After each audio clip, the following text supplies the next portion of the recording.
नमस्कार। कॉर्पोरेट की दुनिया एक अलग ही खेल का मैदान है ना? जहां बड़ी बड़ी कंपनियां हैं, बड़े बड़े दांव हैं। लेकिन जब इस खेल में कोई नियम तोड़ता है तो एक निष्पक्ष रेफरी की जरूरत तो पड़ती है। आज हम भारत के कॉर्पोरेट लॉ की इसी दुनिया को समझेंगे और मिलेंगे इसके सबसे बड़े रेफरी से, यानी कि नेशनल कंपनी लॉ ट्रिब्यूनल, जिसे हम एनसीएलटी कहते हैं। सोच कर देखिए, किसी ने एक कंपनी में निवेश किया है, पर वो कंपनी उसके हितों के खिलाफ ही काम कर रही है। या फिर दो कंपनियां आपस में मिल रही हैं, पर यह सौदा कुछ ठीक नहीं लग रहा। ऐसी सिचुएशन में कोई कहां जाए, किससे शिकायत करे? ये एक बहुत ही आम सवाल है, जिसका सामना बहुत से इन्वेस्टर्स और बिजनेस ओनर्स करते हैं। और बस यहीं पर एंट्री होती है नेशनल कंपनी लॉ ट्रिब्यूनल यानी एनसीएलटी की। इसे आप कॉर्पोरेट जगत का रेफरी समझ सकते हैं। ये एक स्पेशल कोर्ट है जिसका काम ही यही है कि वो सिर्फ और सिर्फ कंपनी से जुड़े मामलों को सुने और सुलझाए। तो आज हम क्या क्या देखने वाले हैं? हम समझेंगे कि ये कॉर्पोरेट रेफरी आखिर है कौन, अगर यहाँ कोई केस फाइल करना हो तो उसका तरीका क्या है, ये किस तरह के आम झगड़े सुलझाता है, बड़ी बड़ी डील्स जैसे मर्जर वगैरह को कैसे देखता है, और सबसे ज़रूरी, जब शेयर होल्डर्स के साथ कुछ गलत होता है तो ये उनकी आवाज़ कैसे बनता है, और आखिर में इसके फैसले के बाद क्या होता है, इस पर भी बात करेंगे। तो चलिए शुरू करते हैं पहले और सबसे बुनियादी सवाल से। आखिर भारत को इस कॉर्पोरेट रेफरी की जरूरत पड़ी ही क्यों? एनसीएलटी को बनाने के पीछे एक बहुत ठोस वजह थी। देखिए, 2016 से पहले कहानी कुछ और ही थी। कंपनियों के मामले कई अलग अलग दरवाजों पर सुने जाते थे, कभी कंपनी लॉ बोर्ड में, कभी हाईकोर्ट में, तो कभी बीआईएफआर में। इससे होता यह था कि पूरी प्रक्रिया बहुत ज़्यादा उलझी हुई और धीमी हो जाती थी। तब इरादी कमेटी ने कहा कि नहीं, इन सब के लिए एक ही स्पेशल कोर्ट होना चाहिए, और इसी सिफारिश पर 1 जून 2016 को एनसीएलटी बना। मतलब सारी ताकत एक ही छत के नीचे आ गई, जिससे फैसले तेजी से होने लगे। ठीक है, तो ये तो समझ आ गया कि एनसीएलटी क्यों है, पर अब सवाल ये है कि अगर किसी को वहां जाना हो तो कैसे जाए? इसका भी एक पूरा तौर तरीका है, जिसे हम कह सकते हैं फाइलिंग प्लेबुक। हाँ, सुनने में ये थोड़ा कागजी काम लग सकता है, लेकिन ये नियम इसलिए हैं ताकि हर मामला व्यवस्थित तरीके से पेश हो।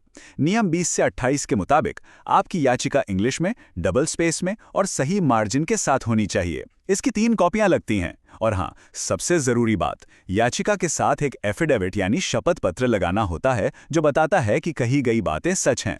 और आखिर में जो भी तय फीस है, उसके साथ इसे जमा करना होता है।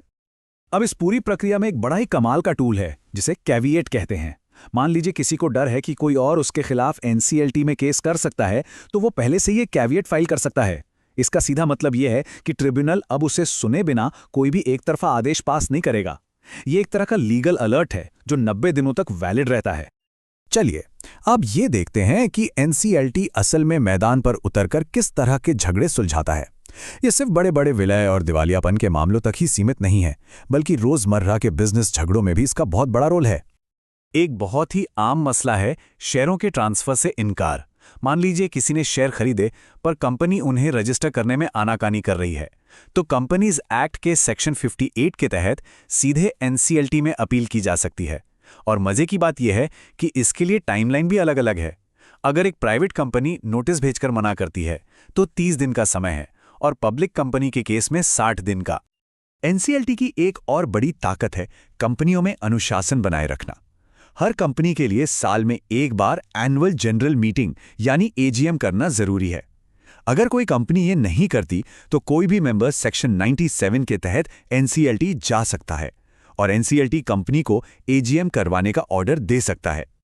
अब बात करते हैं बड़े दांवों की, वो चीजें जो अक्सर बिजनेस की खबरों में छाई रहती हैं, जैसे कंपनियों का विलय या अधिग्रहण। इन बहुत बड़ी प्रक्रियाओं में एनसीएलटी का काम यह देखना होता है कि सब कुछ नियम और कानून के दायरे में हो और सबके साथ न्याय हो। तो होता क्या है, कंपनी एक प्लान लेकर एनसीएलटी के पास जाती है। एनसीएलटी फिर शेयर होल्डर्स और क्रेडिटर्स यानी लेनदारों की मीटिंग बुलवाता है। साथ ही RBI, SEBI, income tax department जैसे बड़े रेगुलेटर्स को नोटिस भेजकर उनकी राय भी लेता है। इन रेगुलेटर्स को 30 दिन के अंदर जवाब देना होता है। सबको सुनने के बाद ही एनसीएलटी उस स्कीम को अपनी मंजूरी देता है।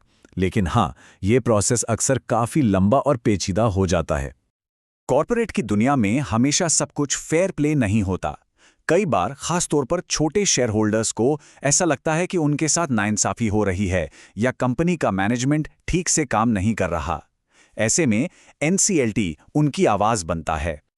अब ये उत्पीड़न या ऑपरेशन शब्द सुनने में भारी लगता है, पर इसका मतलब क्या है? वीएस कृष्णन बनाम वेस्टफोर्ड हाईटेक हॉस्पिटल केस की एक व्याख्या इसे बहुत अच्छे से समझाती है कि कोई भी ऐसा बर्ताव जो कठोर हो, बोझ डालने वाला हो और गलत हो, वो उत्पीड़न है।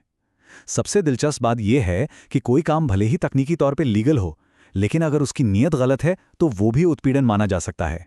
जैसे मान लीजिए एक कंपनी खूब पैसा कमा रही है, लेकिन छोटे शेयर होल्डर्स को निकालने के लिए वो कभी डिविडेंड ही नहीं देती। ये एक क्लासिक एग्जाम्पल है। तो जब ये साबित हो जाए कि हाँ नाइंसाफी हुई है, तब एनसीएलटी के पास सेक्शन 242 के तहत बहुत ज़बरदस्त शक्तियां आती हैं।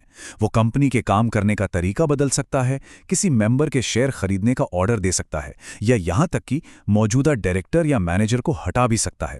ये शक्तियां ये पक्का करती हैं कि खेल में ईमानदारी बनी रहे। तो एनसीएलटी ने अपना फैसला सुना दिया। क्या खेल यहीं खत्म हो गया? जी नहीं, जरूरी नहीं। किसी भी कानूनी सिस्टम की तरह यहां भी फैसले को चुनौती देने का यानी अपील करने का रास्ता है। अगर कोई एनसीएलटी के फैसले से खुश नहीं है तो वो national company law appellate tribunal यानी एनसीएलएटी में अपील कर सकता है। इसे ऐसे समझिए, एनसीएलटी मैदान पर मौजूद रेफरी है जो पहली बार में फैसला देता है, लेकिन अगर किसी टीम को फैसले पर शक हो तो वो अपील कर सकती है अपील रेफरी के पास, और वो अपील रेफरी है एनसीएलएटी। तो एनसीएलटी बेशक कॉर्पोरेट जगत में एक बहुत जरूरी और ताकतवर रेफरी है, पर यह हमें एक बड़े सवाल पर लाकर खड़ा कर देता है। क्या सिर्फ एक मजबूत रेफरी का होना ही बिजनेस में फेयर प्ले की गारंटी दे सकता है? यह एक ऐसा सवाल है जिस पर सोचना जरूरी है, खास तौर पर आज के दौर में जहां मुनाफा, नैतिकता और कानून के बीच की लकीरें अक्सर धुंधली पड़ जाती हैं।